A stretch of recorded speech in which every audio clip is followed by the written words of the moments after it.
Okay, today is 17.3 complex numbers. We are on, if we're going from since the beginning, we are on day 5 of complex numbers.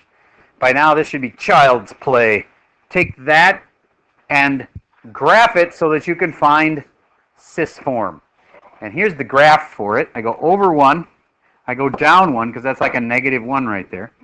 And then that's a 1, that's a negative 1, and that makes that a 2, right? Root 2, very good. And then I'm going to have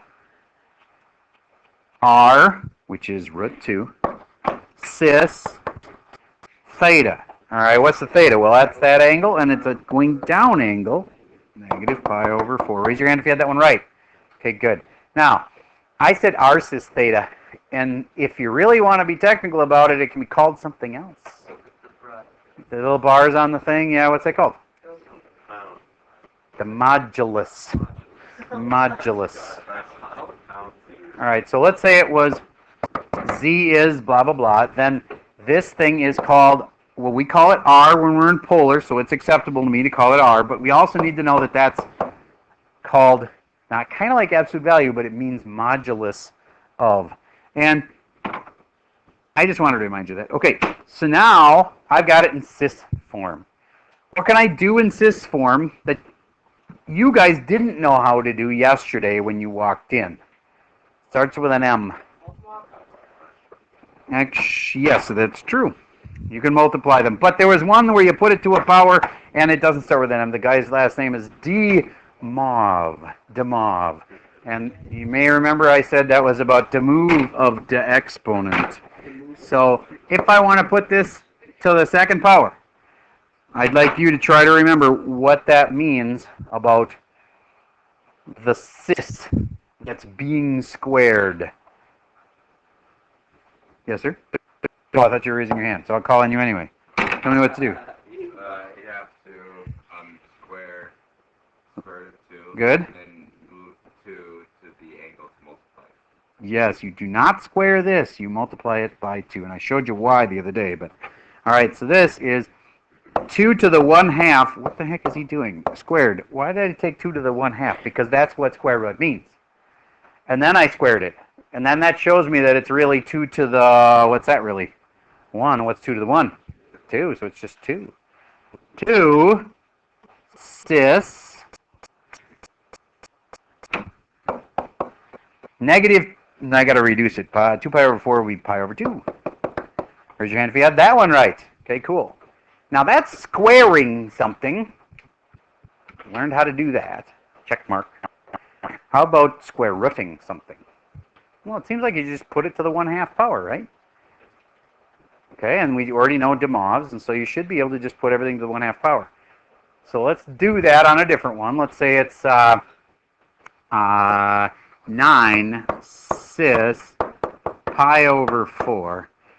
Tell me what you get when you take the square root of that.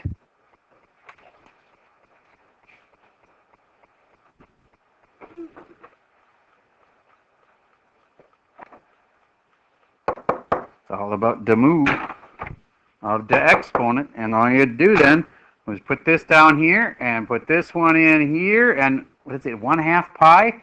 That's actually the exact same thing as if I put the 1/2 like this. So it's really pi over 8, and then the 1/2 is done now. And so this is 3 cis pi over 8, and that is correct. But it's only one of the square roots. Now, this is a moment where I have to explain something complicated. And you should be proud of the fact that I'm explaining something complicated to you. It implies that I think you can understand it. Okay? And it's not going to be like mind-bending, but it's kind of mildly annoying. And pay attention. Like, let me just give you an example of how math isn't the only place where things kind of little small nuances can make a big deal. Do you get, if you sign a contract with a company, that you're going to provide this much and that versus or? The word and versus or could be amount to millions of dollars in some kind of a lawsuit later, because you said you would do this and that as opposed to this or that. You know what I'm saying?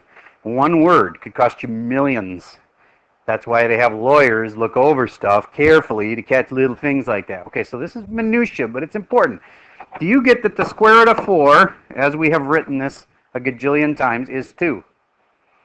It's true. If you write it that way, that's the answer, and it's the only answer. Why? If you caught the nuance of what I told you back when I was explaining this, because if you have x squared equaling 4, I was saying square root this side, square root that side, and then I kept saying that the square root of 4 is just 2. Because the symbol right here, that symbol, is defined as the principal square root of. That implies there's more than one kind of square root, doesn't it? The principal square root means the positive square root of. So that means the square root of 4 actually can be negative 2. And those of you that are like, but it's 2 and negative 2. I was always saying, no, it's not, but actually it kind of is. It isn't when I go like this, that's just 2. But if I give you a 4 and I ask for the 2 roots of it, it implies the principal one, which is the one you use the square root for, and the other one, which was always negative 2, and yet I verbally abused you if you would say 2 and negative 2, because the square root of 4 when written like this is just 2. But now we need to know that there is another kind of square root besides the principal square root. Let me just finish this thought. When you do this, you get absolute value of x. And if you don't really believe that part, if you just think it's x, try graphing that. If you graph that, it'll come out to this graph. Would you agree that's the absolute value graph? Okay, so anyway, the square root of x squared is the absolute value of x. And the square root of 4, when written like this, is 2. Then you break it into x equals 2 and x equals negative 2. But when you just say, what is the square root of 4, it's got 2 answers, 2 and negative 2. All right, now this one is going to mess with your mind a little bit. What is the 4th root of 4?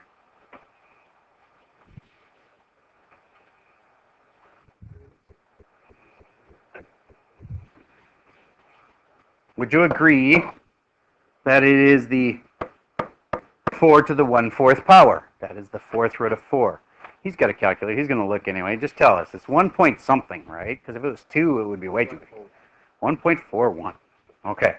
So the answer to that, the calculator says, is 1.41. And I'm not saying the calculator is wrong, but that's obviously an estimate. It doesn't exactly 1.41. You could multiply that times itself, times itself, times itself, times it 4 times, and you'll get about 4. But that's only one of the roots. There's actually 4 4th roots of 4. Why? Yes? You'll have to do plus and minus, and you'll have to do the imaginary numbers. Very good. That's exactly it. Now, I'm not just going to say, oh, so here's are the 4 4th roots of 4. It's a complicated process to find them. They are going to involve I. They are going to involve positives and negatives. Okay, but there's 4 4th roots of anything you pick. Like 9. There's 4 4th roots of 9. Let's do a 4th root of something you can relate to a little bit more. 81. How about this? What's the 4th root of 81? Can you do it in your head? Something times something times something times something. That would equal 81. 3. Because 3 times 3 times 3 times 3 is 81. So yeah, the 4th root of 81 is 3. But how many 4th roots are there actually? There are 4 4th roots.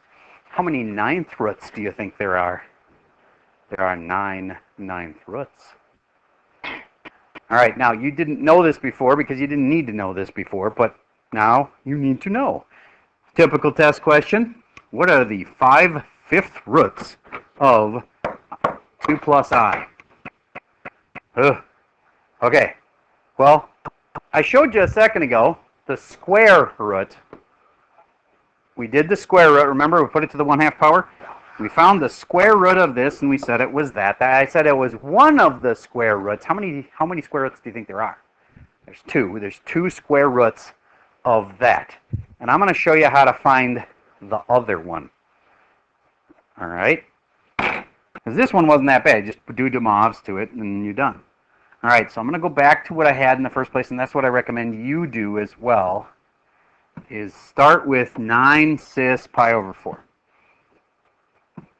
And we are going to, I'm going to show you the process for finding, this same process would work to find the 9/9 roots of this, or the 3/3 roots of this.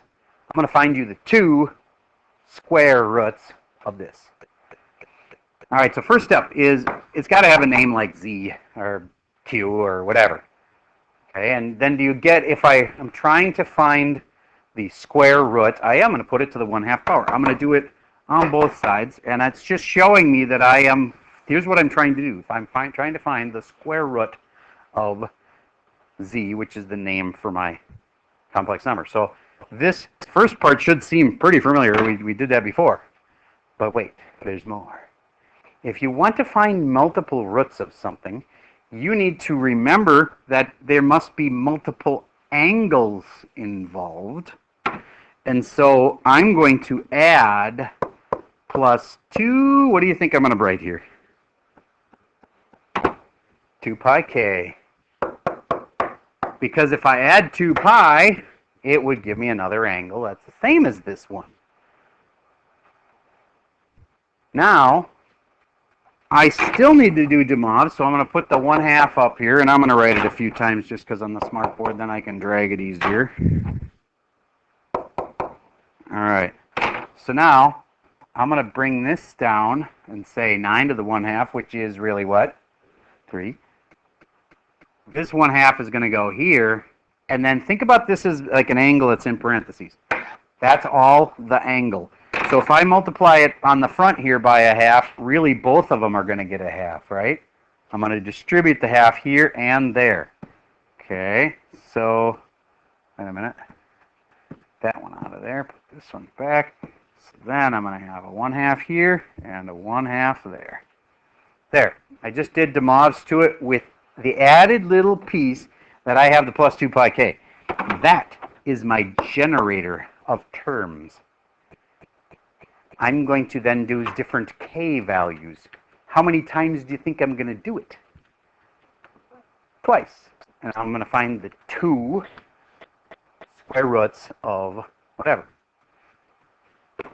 All right. So this one, I'm going to have to do 2 times. K equals 0. K equals, take a wild guess, 1. And then I just want you to know I can put in anything I want. I could put in k equals 3, k equals 4. But here's what's going to happen. Well, you tell me. What do you think happens when I put in... Actually, I should stick with a consistent pattern here. Okay. What do you think happens when I put in k equals 2? Get the same answer as one of the other ones. And when I put in k equals 3, it actually gives me the same answer as k equals 1. So you can go keep putting in k's for the rest of your life if you want to. They're just going to cycle back and forth between the 2 answers. All right. So really, it only makes sense if you want the 2 square roots of, just put in 2 things. And if you even screw up and put in k equals 1 and k equals 2, it'll work. Because k equals 2 would give you the same answer as k equals 0 does. But let me tell you, k equals 0 is a lot more fun. Because k equals 0 just makes that whole thing go away, doesn't it? So would you please write the answer you get when you put in k equals 0?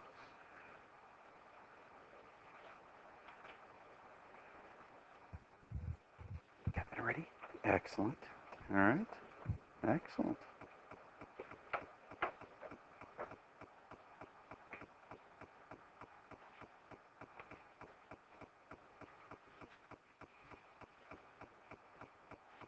All right, so you should have had 9 to the 1/2, which is 3, cis pi over 8 plus 0. But I don't really need to put plus 0. It's just pi over 8. Raise your hand if you had that one right. Cool. Then the next one is a little more complicated. It's 3 cis pi over 8 again. But you add whatever that is with a k equals 1 in it. So I put a 1 right here. And then I get 2 pi over 2. 2's cancel. It's just pi. You think I can leave it like that? Nope. You got to simplify that down or you'd lose at least partial credit. So it's not that bad. Put it over 1 times it by 8 over 8. It's going to be 9 pi over 8. Raise your hand if you had that one. Okay. Now who sees an issue with that? Yes, sir? Why do you think 9 pi over 8 is not good? It can't be over pi because now we're intruding into the negative zone. Here's 9 pi over 8 going past 8 pi over 8, right? So anything that goes bigger than pi, you got to watch out for that. You got to patrol that on your answers. Make sure you didn't leave any answer that went bigger than pi. Because if it did, you got to figure out the negative way to say it. Instead of saying 9 pi over 8, you could say a whole bunch of negative pi over 8s. So final answer, and change the 9 pi over 8 to negative 7 pi over 8. There it is. There's your 2 square roots. Now, if I was particularly evil, I'd say now change them back to the other form, which isn't that hard. You just have to draw pictures for them and all that, but I'm not going to do that. But if the test did, and it said, leave your answer in rectangular form, do you get the cis thing? That's not a rectangular, that's a polar. Okay. All right. Let's try one more. Fairly nice one. I'll give it to you in cis form. Find the 3 third roots of... Oh, I'm going to give it to you in cis, sorry.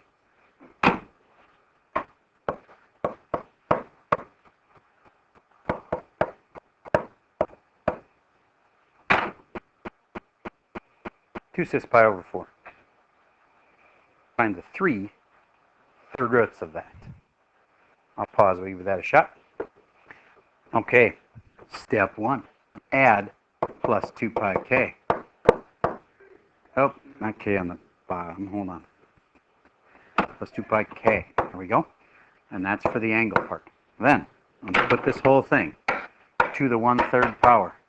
And I totally get that you are going to have 2 to the 1/3 here, and you're not going to know what the answer is. And that's okay, just leave it 2 to the 1/3 in your problem. All right, but let's first spell out our 3 things. Either k equals 0, k equals 1, or k equals 2. And if you kept going and did k equals 3, it'd be the same as k equals 0, kind of a waste of time. Then, if I stick in 0, this part goes... Oh, wait, first I should do them all. So this is 2 to the 1/3 cis pi over 4 plus 2 pi k, and then multiply them both by 1/3. And now I've got my little generator, and I can stick in 0 in here, and I'll get 2 to the 1/3 cis pi over 12, because this part just goes away, because k equals 0 cancels it. And then 2 to the 1/3 cis pi over 12. Hold on. Cis pi over 12 plus 2 pi times 1 over 3. And those don't have a common denominator, but I quickly fix it by times them by 4. And I get 8 pi plus the one I already had makes 9 pi over 12. And now, you can either stick in k equals 2 or learn this little thing I'm about to show you. Because if you have to find the 5/5 roots, it gets to be a little tedious at the end. Watch what I'm going to do here. Pi over 12 turned into 9 pi over 12. It went up by how much? 8 pi over 12. So add another 8 pi over 12 and you'll get the next one. So 9 pi over 12. Because this beginning is going to stay the same, right? And if I add another 8 pi over 12, it will be 17 pi over 12. And just like you would have the other way, you'll have to fix this now. But it's not like I did it wrong. This way was a lot faster, wouldn't you agree, than trying to go back and stick the 2 in and find the common denominator and all that stuff. But either way, you would have to now fix it, because 17 pi over 12 went too far. It went over past pi. 17 pi over 12 is around there somewhere. And you just got to use logic in your head and say, how many twelfths negative would get me to that same spot. Negative 5 pi over 12.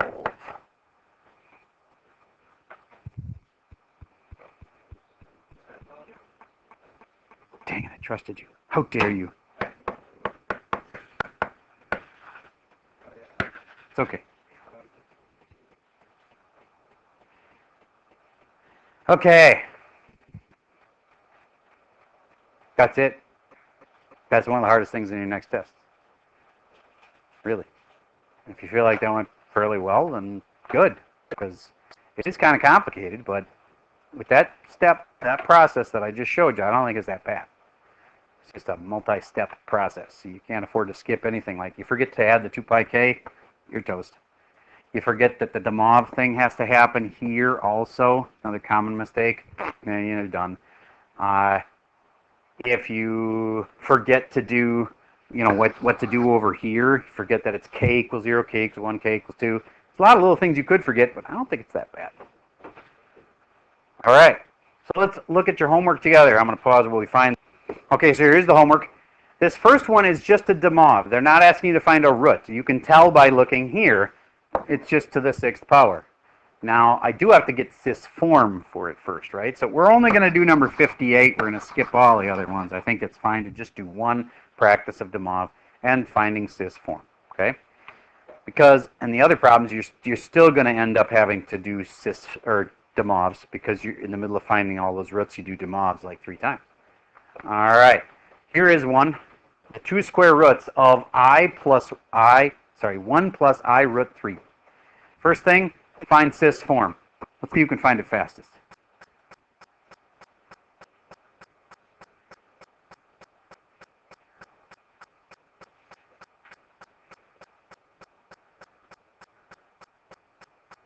What do you got?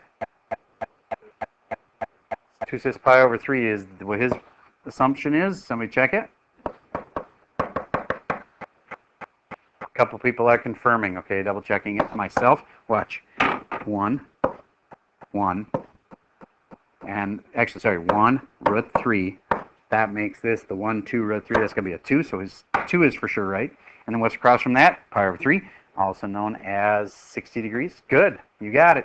Okay, so now I take 2 cis pi over 3, and first thing, what do I add to it? Plus 2 pi k. Then I demov it. I put it to these are square roots, so 1/2, good. 1/2 gets dropped down here, and here, and here. It's all about the move of the exponent. Then I'm going to do k equals 0 and k equals 1, and I think you'll get it. All right. So your assignment is to do the one I just did there, also number 68. It looks scary because it's got the fractions in it, but it's not bad once you find the cis form. It's not that bad at all. Then this one, which is nice and clean, it's just z equals I. I want to remind you that it's actually what plus I? 0 plus I. That'll help you graph it, and that might help you figure out what the cis form is, and you know what I mean? All right, and then this one, and that's it. That's your homework for tonight. And now I'm just going to prepare for a little in-class quiz.